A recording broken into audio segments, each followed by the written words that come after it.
Sur l'île de Murano, le verre est présent partout dans les rues, dans toutes les boutiques, mais aussi au musée du verre.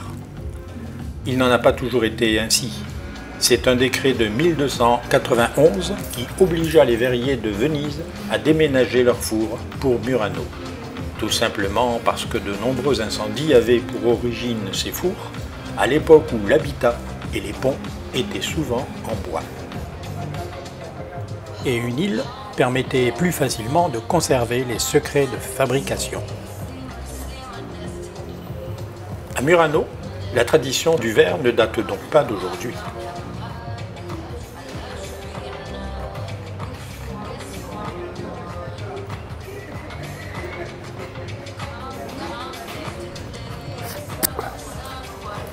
Non ganha più morso, sa ferro. Non ganha più morso.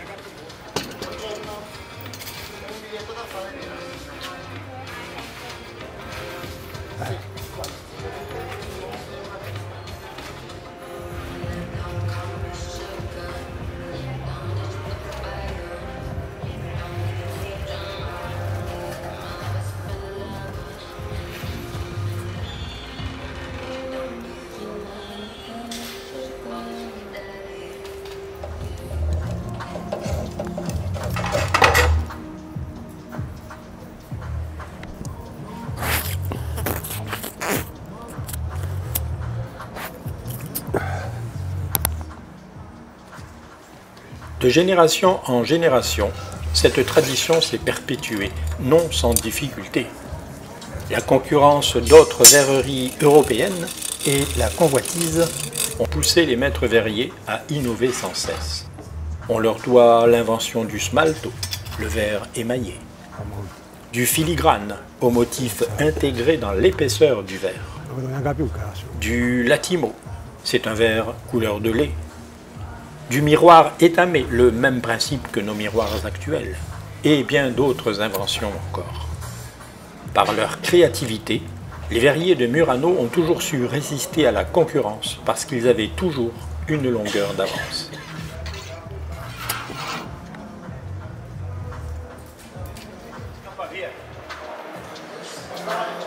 Et de nos jours, le savoir-faire des maîtres verriers a franchi les frontières et le verre de Murano est connu à l'international.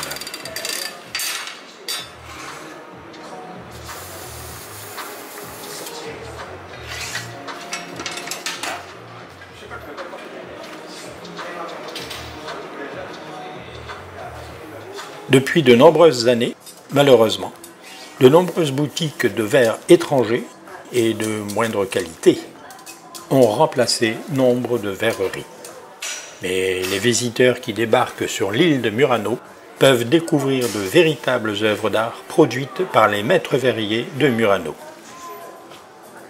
Giovanni Nicola est l'un d'eux.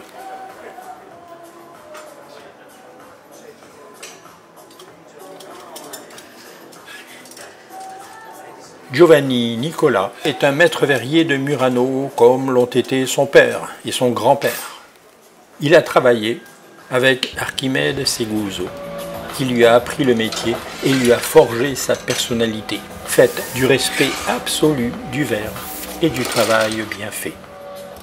Pour vous donner une idée de l'importance artistique du maître Archimede Seguso, sachez que quelques-unes de ses pièces de verre sont présentées dans les collections permanentes du musée du verre à Murano, mais aussi à la Ca' Pesaro, le musée d'art moderne de Venise.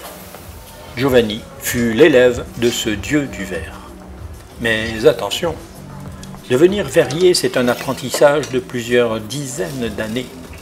Giovanni Nicola a eu le courage d'apprendre, passionné par la technique, la créativité artistique et l'enseignement d'Archimede Seguso, son maître.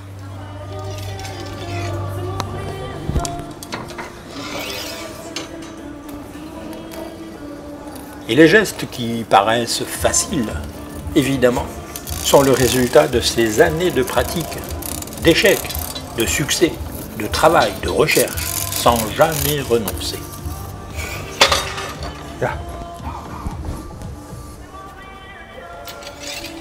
Giovanni Nicola nous a invités à le suivre à la cathédrale du verre de Murano pour que nous puissions partager sa technique et son art avec vous.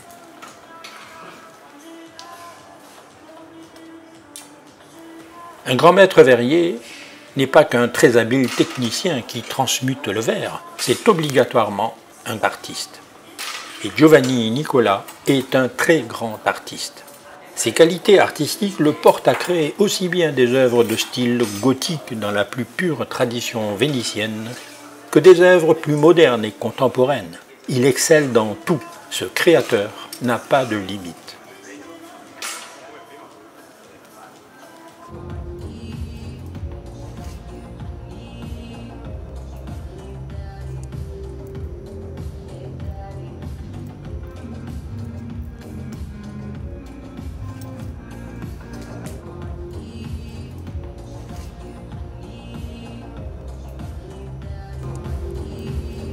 L'art du maître verrier Giovanni Nicola est de partir de là, une boule informe, molle et rougeoyante. Mais avec sa vision créatrice, il la travaille, la chauffe, la retravaille encore pour en faire une œuvre d'art colorée. Le maître verrier Giovanni Nicola devient alors une sorte de dieu créateur qui, de la matière informe, tire un monde étincelant.